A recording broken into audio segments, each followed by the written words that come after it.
سے کہ قرآن مقدس میں رب العالمین بھی ارشاد فرماتے ہیں سلام کے بارے میں، تحیۃ من عند اللہ مبارکۃ طیبہ۔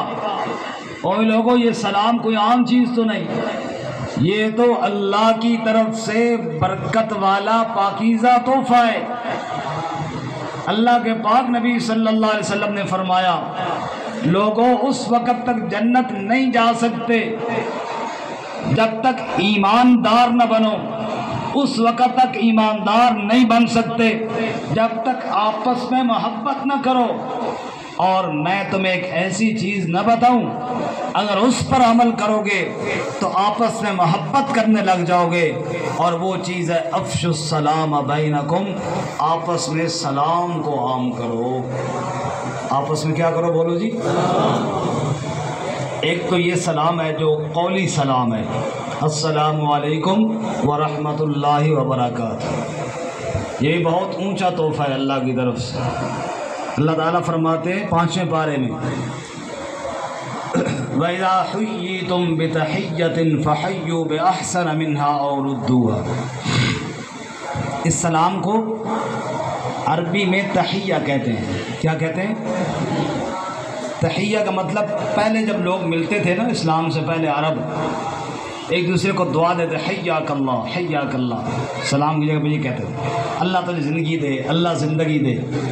تو اسلام نے اس کی جگہ پہ السلام علیکم ورحمۃ اللہ وبرکاتہ کا حکم دے دیا، نام وہی رہ گیا تحیہ، وہ زندگی کی دعا سلامتی اور رحمت اور برکت کی دعا بن کر آ گئی۔ اللہ تعالیٰ فرماتے ہیں اذا حییتم بتحیۃ، جب تمہیں کوئی سلام کا تحفہ دے فحیوا باحسن منہا، تمہیں چاہیے اس سے بہتر کر کے اس کو جواب دو۔ سلام دینے والے نے صرف السلام علیکم کا، تم ساتھ وعلیکم السلام ورحمۃ اللہ وبرکاتہ بھی کہو۔ اور ردوہا، اگر بہتر نہیں تو اتنا تو ضرور جواب دو نا جتنا اس نے تمہیں سلام کیا ہے۔ اس لیے ایک تو ظاہری اور قولی سلام ہے۔ رسول اللہ صلی اللہ علیہ وسلم نے ارشاد فرمایا اللہ تعالیٰ نے آدم علیہ السلام کو پیدا کیا، جب اس میں روح ڈالی تو اللہ تعالیٰ نے آدم علیہ السلام سے فرمایا کہ جاؤ اور فرشتوں کی جماعت کو سلام کر کے آؤ۔ آدم علیہ السلام نے کہا یا اللہ کیسے سلام کروں؟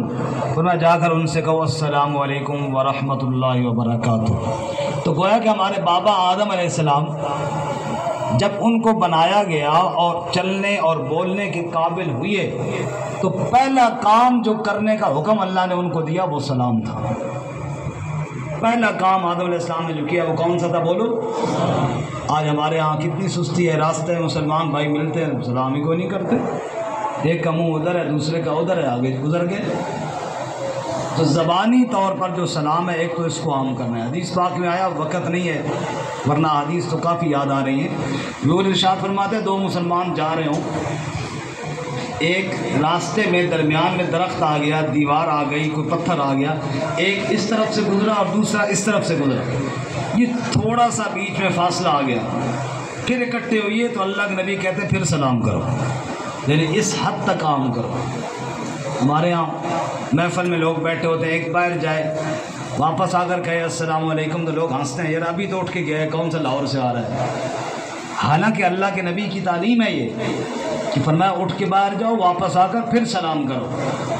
تو ایک تو یہ سلام عام کرنا، دوسرا سلام کا معنی ہے سلامتی، صرف یہ نہیں کہ زبانی سلام کرے اور پھر ساتھ لوٹ مار بھی جاری رکھے، مطلب یہ ہے کہ میری طرف سے اپنے مسلمان بھائی کو کوئی دکھ نہ پہنچے، میری طرف سے اس کی جان، اس کی مال، اس کی عزت، اس کی آبرو سب محفوظ رہے، اوپر سے سلام بھی کرے اور اس کی عزت پر گندی نظر بھی رکھے، اوپر سے بھی سلام بھی کرے اور ساتھ اس کی زمین بھی دبائی ہوئی ہو، اوپر سے سلام بھی کر رہا ہے اور 2 نمبر چیز بھی اس کو بیچ رہا ہے، اوپر سے سلام بھی کیے جا رہا ہے اور دھوکہ اور فراڈ بھی کیے جا رہا ہے، تو یہ چیز نہیں ہونی چاہیے۔ سلام کا مطلب یہ ہے تیری زبان سے سلام نکلے، اس کا پیغام یہ پہنچے اپنے مسلمان بھائی تک، اے میرے مسلمان بھائی تو میری طرف سے مطمئن رہے، میں مر جاؤں گا میری طرف سے نہ تیری جان کو نقصان پہنچے گا، نہ تیرے مال کو نقصان پہنچے گا،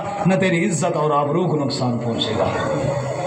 تو یہ وہ چیز ہے جب ہمارے اندر پیدا ہو گئی تو ہم ایماندار کہلانے کے حقدار ہیں، اور جب ایماندار بن جائیں گے تو پھر جنت کے حقدار بن جائیں گے۔ حدیث دوبارہ سن لیجئے آخری مرتبہ۔ آپ صلی اللہ علیہ وسلم نے ارشاد فرمایا، اے لوگو، اس وقت تک جنت نہیں جا سکتے ہو جب تک ایماندار نہ بنو، اور اس وقت تک مومن نہیں بن سکتے ہو جب تک آپس میں محبت نہ کرو۔ کیا میں تمہیں ایسی چیز نہ بتاؤں جس سے تمہارے درمیان محبت پھیل جائے؟ افشوا السلام بینکم، وہ سلام ہے، اس کو آپس میں عام کرتے رہو۔ اللہ تعالیٰ ہمیں عمل کی توفیق عطا فرمائے۔ وآخر دعوانا